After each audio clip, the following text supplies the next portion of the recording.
Le dessin de l'incision doit être réalisé la veille de l'intervention sur une malade en position debout.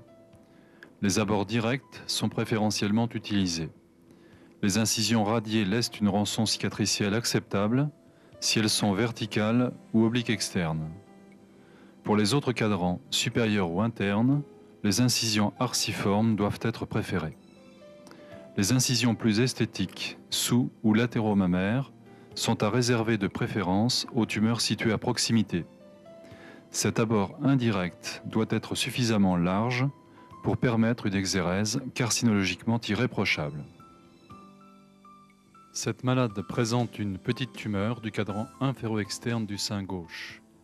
L'incision utilisée est une incision radiaire permettant un abord direct de la tumeur. Le nodule est repéré au doigt et chargé à l'aide d'un fil tracteur.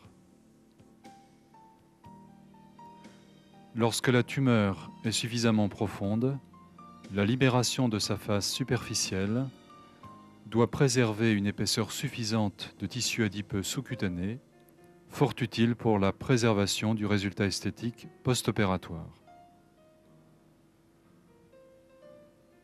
C'est à l'aide d'un doigt que l'on s'oriente pour réaliser une tumorectomie comportant une collerette de tissu sain péritumoral suffisante de l'ordre de 1 cm.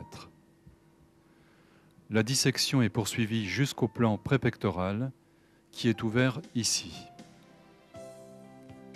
Les ciseaux doivent être préférés au bistouri électrique pour ne pas altérer les berges d'exérèse en vue de l'examen histologique. Il est essentiel de repérer correctement la pièce opératoire par des fils placés ici en dedans et en bas, alors que le fil tracteur indique sa face superficielle. La pièce de tumorectomie mesure 30 sur 40 mm pour une taille tumorale de 10 mm. L'hémostase du lit tumoral doit être très soigneuse. Le défect tissulaire étant ici peu important, la fermeture est facilement obtenue sans drainage et sans déformation du sein par un simple affrontement des berges après un décollement prépectoral limité.